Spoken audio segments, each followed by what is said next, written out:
Welcome back to Between the Before and After, a podcast about the stories that shape us. I'm your host, Coach John McLernan, and each episode I bring you an inspiring guest with a moving story that shines a light on the power of the human spirit.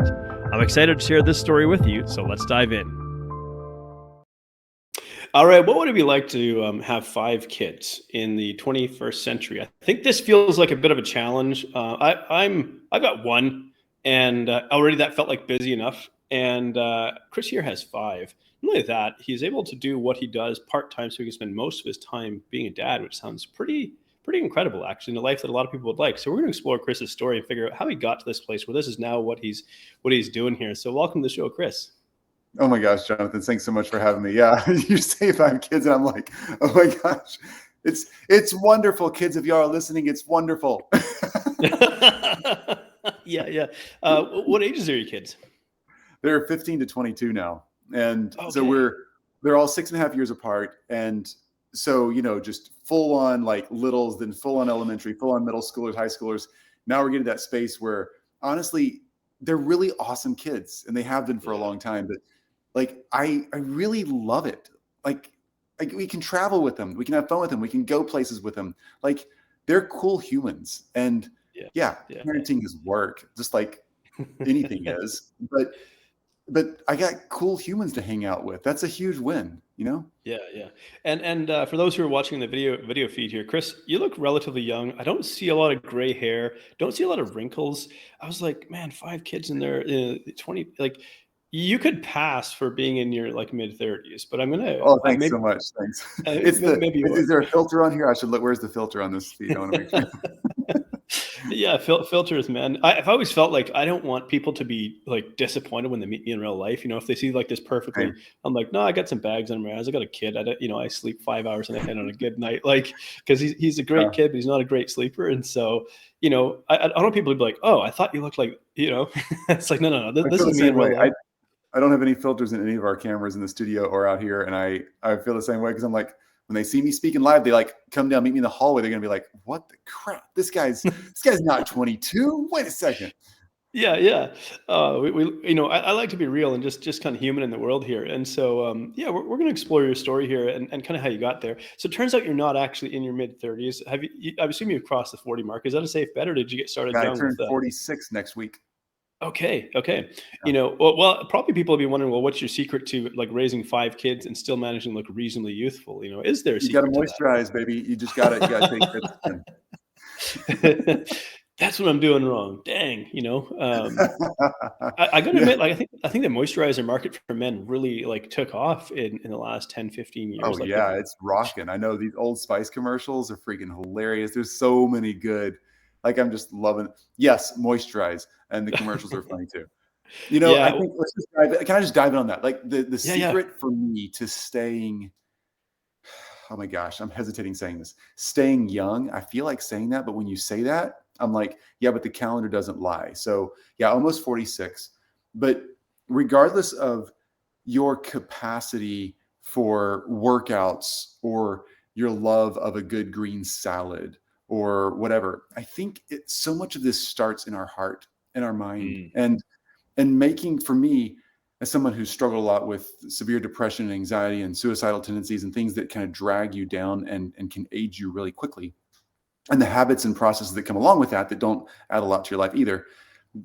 The things that I've been able to do through really good therapy and talking to really good people who've helped me like actually make right changes in my life have been keeping my heart young. I'd say that's one of the biggest things that I keep going back to, like making daily choices to do something that makes me laugh even when I'm stressed, and do something that makes me go out and try a new experience when I'm just too tired to try anything. Like, those are the moments that I'm like, I'm really glad I did that. I didn't want to at the beginning, and now I feel like I've just gotten better. Even if just for a moment, it's a good moment, I love that, and I can enter that. Like at the time of recording this, my wife and I are going to take a trip over to South Australia. Normally, I'm from Canada, but my wife is from Australia, so we're been over here escaping the winter and spending some time with her parents so they can get to know my little boy. But we're going to head off into the outback here shortly. And we haven't spent much time there. And there's not a lot there. It seems like there's not a lot there in this dusty red desert. You're going to drive a few hours through like nothingness to get to like these little oases here. But we want to go there and we want to check it out and be able to say like this is something incredible. And it wasn't a lot of fun getting here, but now that I'm here, I'm really glad I made the effort to get to this place. Yeah, definitely a place you want to stay for a while, not a weekend trip, right? Yeah, yeah. And so, when you started in life, as a young person, did you imagine, first of all, that you're going to be like raising 5 kids, and did you imagine you're going to be some sort of digital coach, teaching people how to do what it is that you do, or what were you kind of picturing, your life playing out like? That's a really good question. I don't think I've ever said this on a show before or any platform.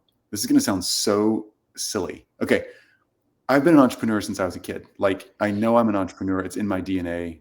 I like built my first business when I was 11. Okay. So I do this. Most of them have not been successful. Okay. Anybody who's in entrepreneurship who tells you, oh yeah, I've been winning. I'm running 5 businesses, crushing it. That's bullshit. Sorry. Your episode just became explicit. Okay. Sorry. The show is rated explicit. So we're all may as well dive in deep now. So that's just not real. Entrepreneurship is a failure-based game. You just got to freaking know how to get back up and do it again. And you got to have the spirit and the attitude to keep going.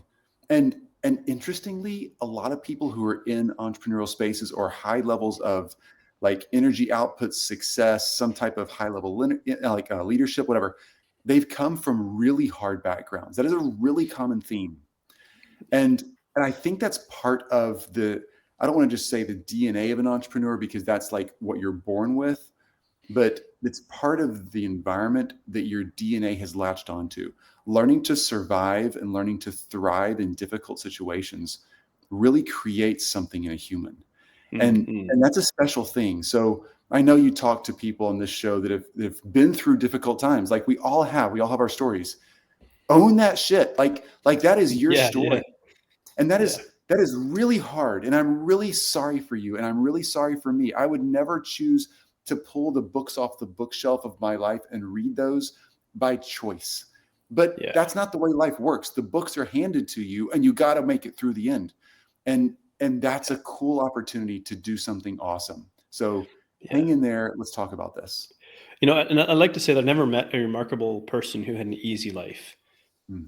And that's often what I remind myself. And you're right. Every one of us has a story, and everyone has a story worth sharing. And of course, that's why we do this here. And so, what was your first business at the age of 11? What did you decide? Okay, I want to do this. All right. So it was cutting grass, right? Straight up. Yep. In a neighborhood, there's grass to be cut. People don't want to do it. I live in Memphis, Tennessee. Yeah.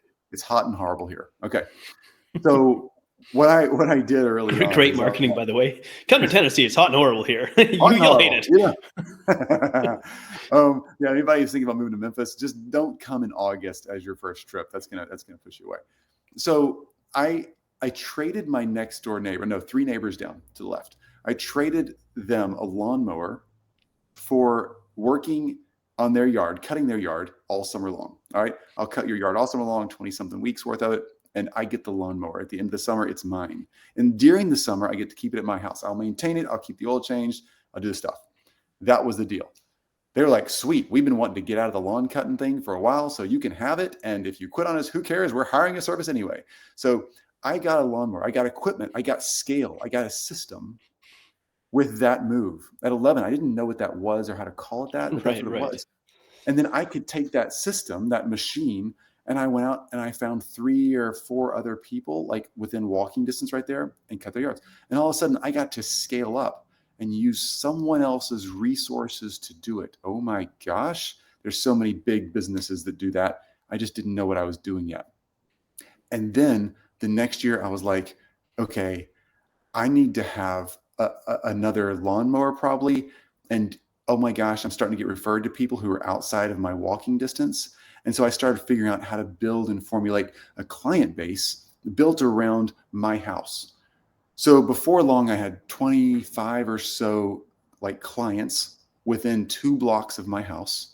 Yeah. And I couldn't keep up. So when I was 13, I hired my first team member. When I was 14, I hired a driver.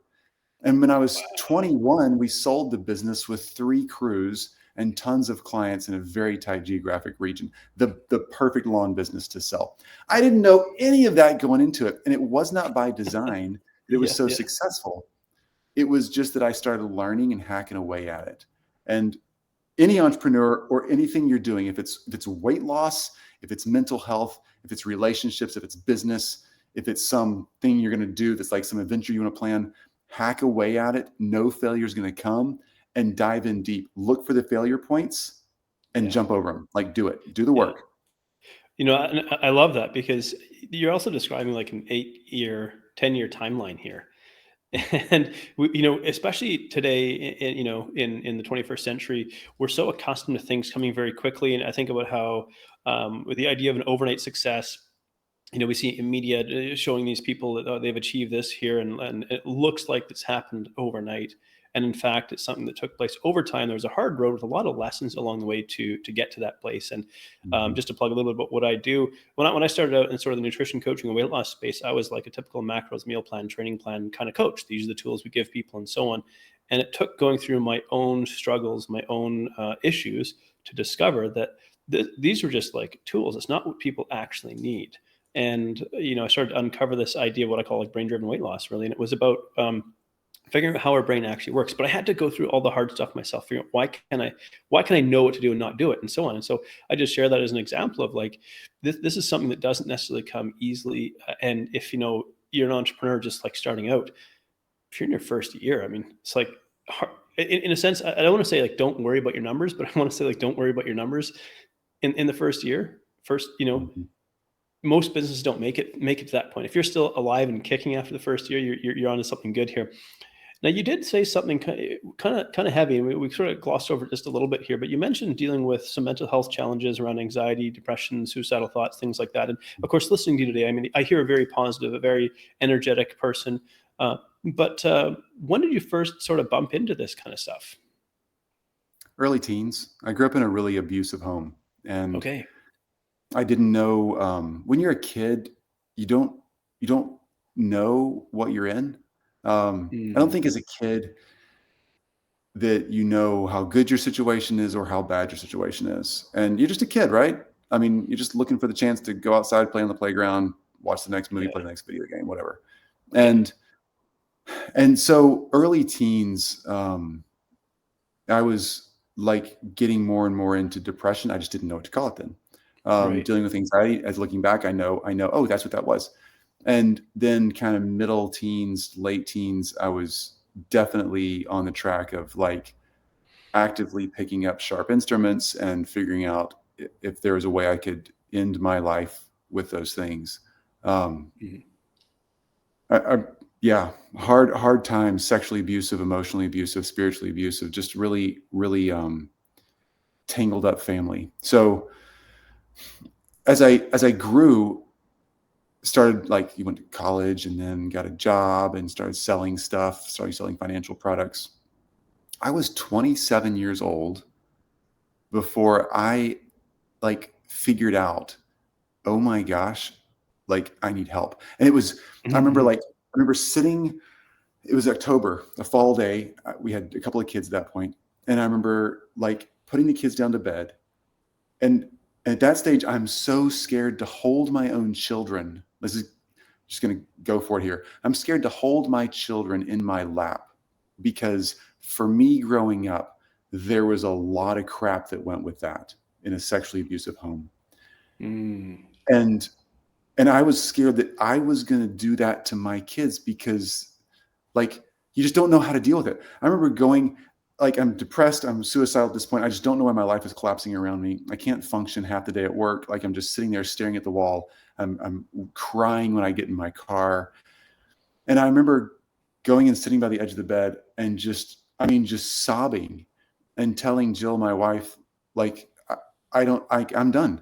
I'm actively looking for a way out. And I don't mean of the marriage or the family, I mean of life. Like, I'm looking to end this, just letting you know it's coming. I don't know what else to say. I'm so sorry. We have life insurance. Like, I don't know where else to go with this. And she really like pushed me towards going and talking to a therapist. And I thought that therapy wouldn't work because I I had been going to a therapist for several years to get help because my therapist was, I was in the church at that point. This is not a religious conversation at all, but I was in a church at that point, and my therapist was a minister who was skilled at at helping people, right? It turns out he was my dad. So he was saying everything was fine. You're good. Let's keep moving. Let's not talk about this. My therapist was my abuser. My therapist as an adult was my abusive father. Like, so fucked up. No kidding. Ultimately, wow. I went to someone else, and within like 5 or 10 minutes, this therapist's name is Chuck. He was like, take me back a little bit. Like, tell me your story a little bit. I was like, everything we say in here stays in here, right? Because I don't want to mess anybody's world up. He's like, yep. I told him a little bit what I just told you. And he was like, we need to kind of just dive in there for a minute, because I think we got a place to start. And over the next several years, Jill and I like learned how to unpack our backgrounds and unpack our childhoods. Yeah.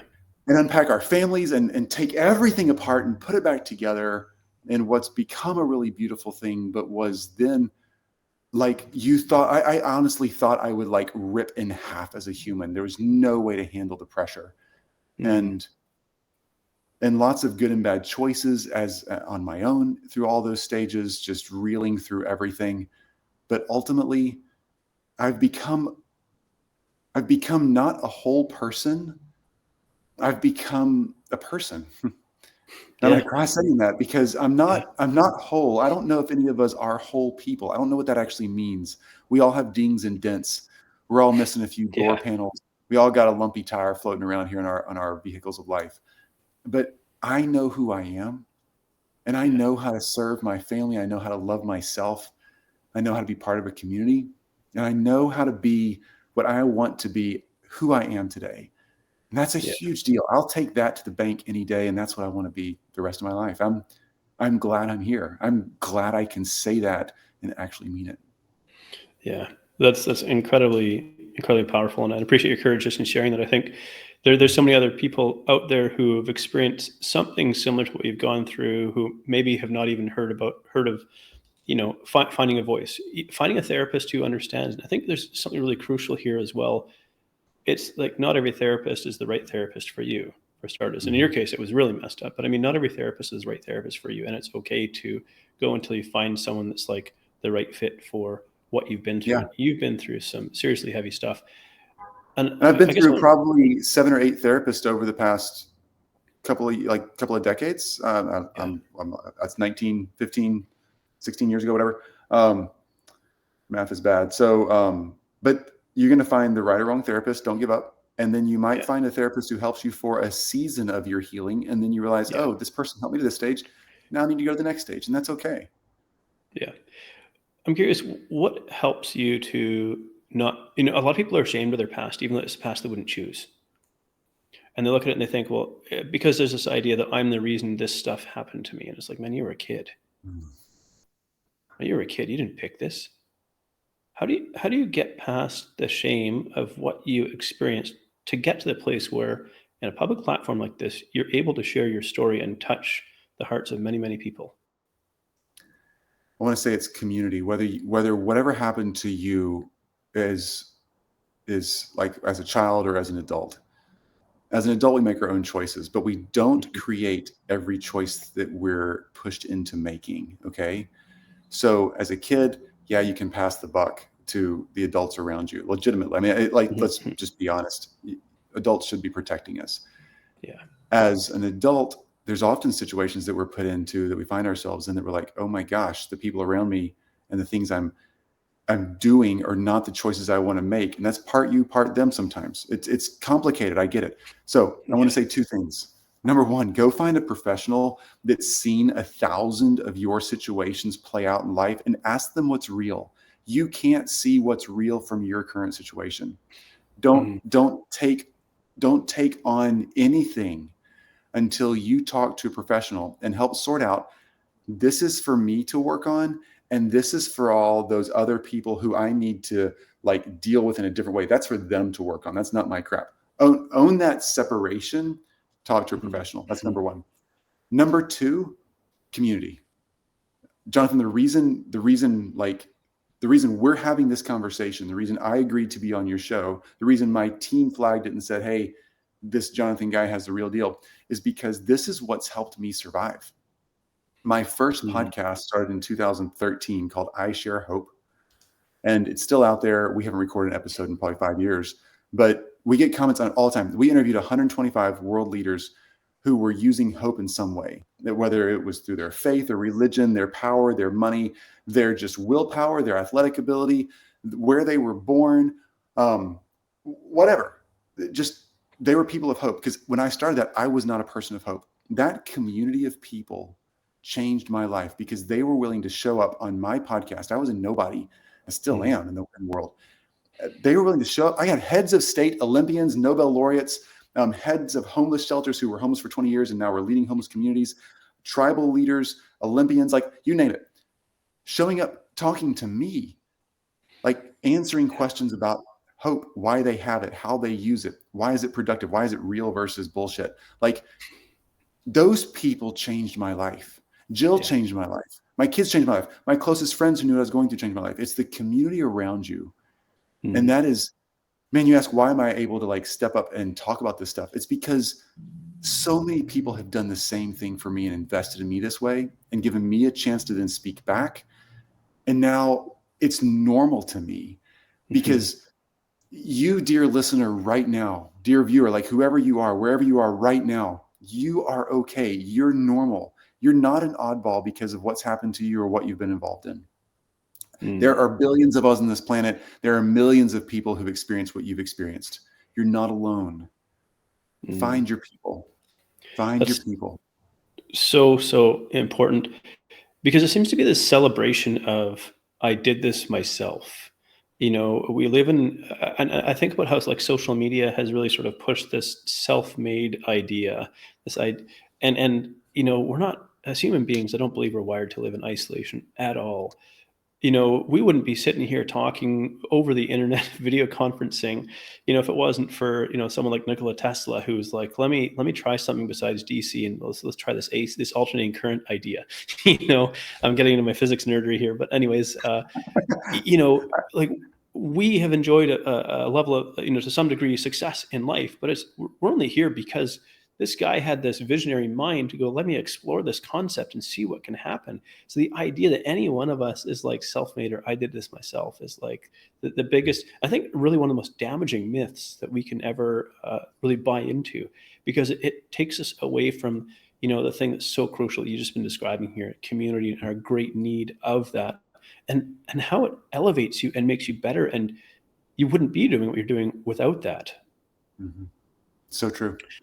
And so I'm curious then, how did you meet your wife, Jill? And when you met her, you know, maybe you didn't spill us on like the first date or something, but, you know, at some point in time, it comes out like, this is the things that I'm wrestling with in life. And was she aware of that before you got married? She was aware of it right before we got married. I told her while we were engaged a very small piece. And then she was fully aware when we were 27. We've been together since we were 17. Okay. So we got married when we were 21, had our first kid when we were 22, 23, somewhere in there. And so we kind of played life pretty fast. And she didn't really know the depth of all this stuff until we were 27. And so by then we had a lot of track record. We were 10 years into just like being together in so much relational capacity. But she was pretty blown away and shocked actually, because me and my family of origin, my parents, my sister's innocent, all this stuff, but me and my family of origin, like I kept that such a secret that she had no freaking, nobody knew. And that's the deal with dark secrets, right? Secrets do really well in the dark. But when you pull them in the light, it freaks everybody out. It's nasty, sticky, icky, and moldy. But drag it out in that sunshine, dump a bucket of Clorox on it, and let's start scrubbing. You know, I I often say in the coaching work that I do, and it's not that I try to play therapist. I have a background in psychology, among other things. Never thought I'd be using this capacity. It was marketing psychology, but it's amazing the crossover. But creating space for people to wrestle with their demons in the light, Mhm. being able to look at them free from the lens of judgment. There's a time and a place for discernment and for judgment, but free from judgment, where we can say, you know what, I want to understand this, because judgment just makes us want to hide away. Like you talk about secrets thrive in the dark, and it's like when these sort of ugly parts of us come to the surface, these parts that might shock other people and might get us, isolated or ostracized from the community that we're in, to create a space for somebody to be able to go, okay, I can actually talk about this. And like I said, I don't play therapist, but I allow people to talk about whatever they want to when I'm coaching them. And it's incredibly powerful. And the stuff that's come out is, I figure I can't really hear anything, or I don't think I'll hear anything that will really shock or surprise me. Even your story, as surprising as it is, you're right. It's not an isolated incident. The number of people that I meet that have struggled with things like health and weight loss and stuff like that because of this in their background, they think it's because they don't know what they're supposed to eat. And I'm like, no, there's so much Yeah. more to it than this. And so, Jonathan, I love that about what you do, because yeah, you're authentic that way. And for any of you, like, you're hanging out with Jonathan, you're not hanging out with me. You like his show. That's why you're here. So thanks for listening to me too. But mm, like, you already know and trust Jonathan. If weight loss, like, he coaches a ton in the weight loss space. He coaches a ton in this space of like helping people actually change what's going on in their minds, not just with like the daily activity of what goes on, like food and exercise, because there's so much more to it. mm, Lean into the person you trust. That is step one to finding a person to help you with anything. If it's your therapist, if it's Jonathan, if it's yeah, another coach in some capacity, find the person and lean in and start taking the steps. yeah. I think about like the way that our brain is wired, and for us to try to be vulnerable by ourselves, our primal biology really doesn't like this. Our primal brain really doesn't like this because, of course, vulnerable and alone equals my life is at risk, and so we'll keep this buried. But once you Mhm. start connecting to somebody who is safe and who you can trust, who says, "I've got your back," now it's safe to be vulnerable. Because we might think like, why is coaching even a thing in the 21st century, in the age of Google, the age of information, where everything I could ever share Right. with you, someone else has probably shared it, maybe more eloquently? Why does coaching still exist? And it's because we're still human beings, and technology hasn't solved or figured that piece out, and probably never will, which is the wonderful, beautiful thing about being human. So true. Yeah. I Yeah. love my people. And so I'm kind of curious then, you've obviously mentioned the church and whatnot. Were you raised in a religious home, and did everything you've been through change your? I mean, obviously, it would have to some degree changed your idea on faith and kind of spirituality, and where did that take you? Those are deep questions. And I want to say this, and I don't want to push anyone to or away from your beliefs or your faith. I just have so much respect for where people are in their individual lives. I think it's so important. For me personally, it was a roller coaster. Yeah, I raised in a very religious family, obviously. Um, I think there was some faith, some true faith in that family too. I think there was a lot of religiosity though, which was not truly lined Mm, up with faith. yeah. And there's a big difference there, right? Um, and and so I kind of pulled way back for a minute, for a few years, and then I totally got way back into my faith. It was a Christian faith, and Yeah. but then over the years, it's just not resonated for me. I'm shooting you straight here. This is a really interesting question set. I don't talk about this very often in public. It's not resonated with me. I'm not finding anything there for me. I'm definitely not shunning it. I'm not an atheist. I have no idea if there's a God or not. Um, it's just, I just don't find anything there. I don't know how else to say that. And, and so, but Jill, my wife, and some of my kids are very like legit serious people of faith who have very beautiful faith experiences and stories. And I love that. And I sometimes wish that was my story. It's just simply not. Mm, So currently at this moment, I'm not a religious person. I'm not a person of faith. And I have no idea if that's where I'll be next year, but that's where I am today, if that answers your question. And I think for any of us, like right now, wherever you are in this moment, any of us in this conversation listening in or having the active talking mode here, be where you are in the moment. And I guess the only advice I have is be honest with where you are, and put aside the jadedness and the love or the hate or the attraction or dysfunction of any certain community. Be honest with where you are and be curious with where others are. And that takes away the judgment of yourself and the judgment of others. And it gives you an open mind to be able to say, okay, I know I am here and I know others are there. Let me ask questions. And that's where I'm at. And that's where I'm at in a lot of categories in life, a lot of communities and people that don't make sense to me that I want to make sense of. And I show up curious without judgment best I can. I don't know if that's possible as a human to be pure in that, but that's what I'm waking up trying to do every day. You mentioned, at 27, you said to your wife, I'm actively looking for a way out. And this is one of the things, and I've had a few people on who've gone through experiences like this before, where this is where their brain is at, where it feels like they're, I guess I don't want to put words in your mouth, but it feels like there isn't another solution. It feels like that's the only way to escape everything that you're experiencing because you haven't found a solution in this life. And how did you get out of that space, and who helped you to get out of that space? Because I think there's many people out there who feel like this is the only option for me. I don't see another way out right now. And this is an opportunity to share a little bit of hope here. How did you find your way out of that space? And I just want to leave it at that and let you answer. Okay. Yeah. I'm going to go back to, again, call a therapist, call a helpline. If you're really on the edge, call a suicide helpline. Is it 811? Is that the new I believe US so. national line? I don't know. Canadian, but yeah. I should know that. US isn't. Call a suicide prevention hotline. Like, call it. It's okay. The cops aren't fixing to come pick you up. It's okay. Just go talk to somebody.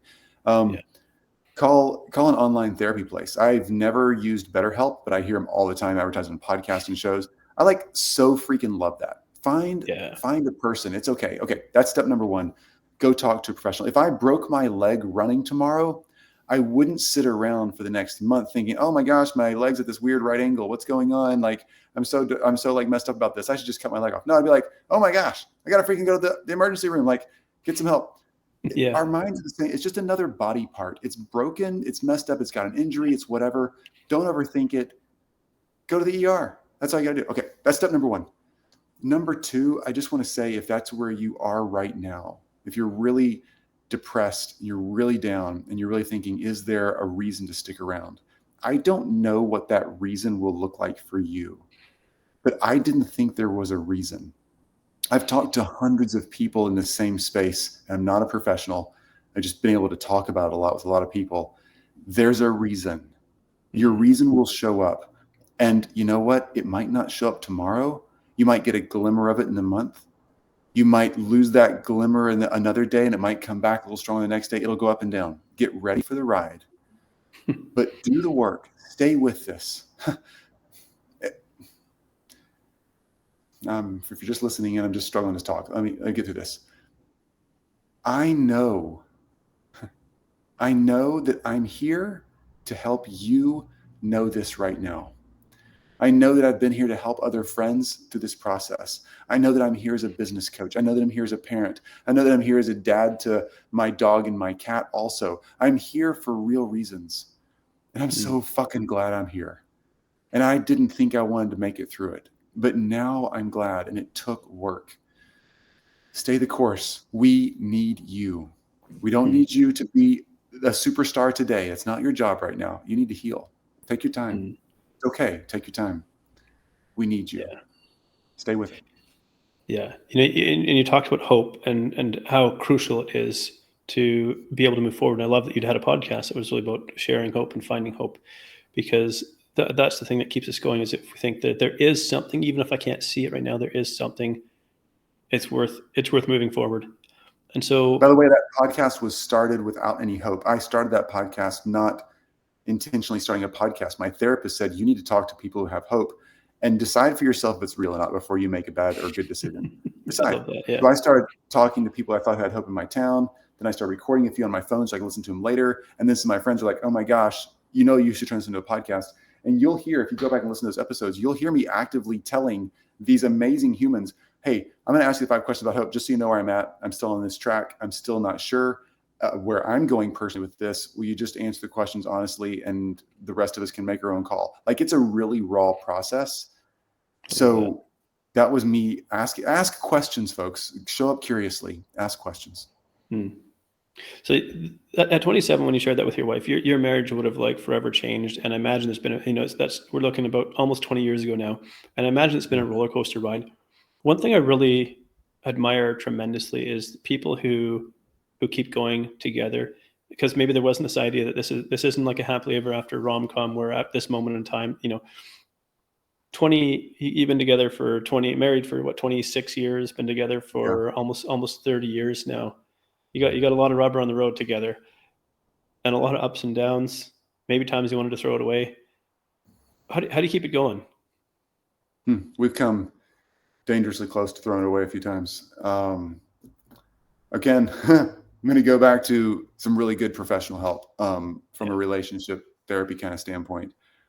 Had some good therapist counselors in our lives. I would say the number one thing that has helped us is we both have like made a legit commitment to stick it out. Unless somebody like we haven't cheated on each other. All right. Mm-hmm. I'm just telling you where we are. Jill, if you see this, I don't think you have, right? Right? We're sure, we haven't cheated on each other. Okay. So there's probably a few things that we legitimately would break the deal over. Mm-hmm. But we've stayed true to each other. Okay. But life comes and goes, and we are completely different people than we were when we got married, both of us. So I'm currently married to a girl that I didn't marry at age 21. She's a different human. I'm a different human. But we've determined early on, and we've recommitted this multiple times, not cheesy. I don't mean that. We've not like redone our vows or something. But we're like intentionally I'm here. I am Jill Williams. I am here. And Jill has said, I'm here. I'm not quitting. Let's sort this out. And so then it comes down to, do we want this to be the most fucked up relationship ever where we hate it for the rest of our lives? Or do we want it to be awesome? And when we got that decision in our plate, obviously we want it to be awesome. Okay. We're committed to making this work. What does it take to get back to awesome? And that's a lot of work. But coming at it from that perspective gives us a chance to both show up ready to learn, ready to own our own shit, and ready to like be gracious with somebody else's and work and do the process. Does that answer your question? It does. And what a fantastic answer. I think, my wife and I, when we were first dating, like I was convinced in my heart that she's the one. Like there's something, you just meet someone and it goes click and you go, okay, I found that person. And I feel incredibly blessed to have found her.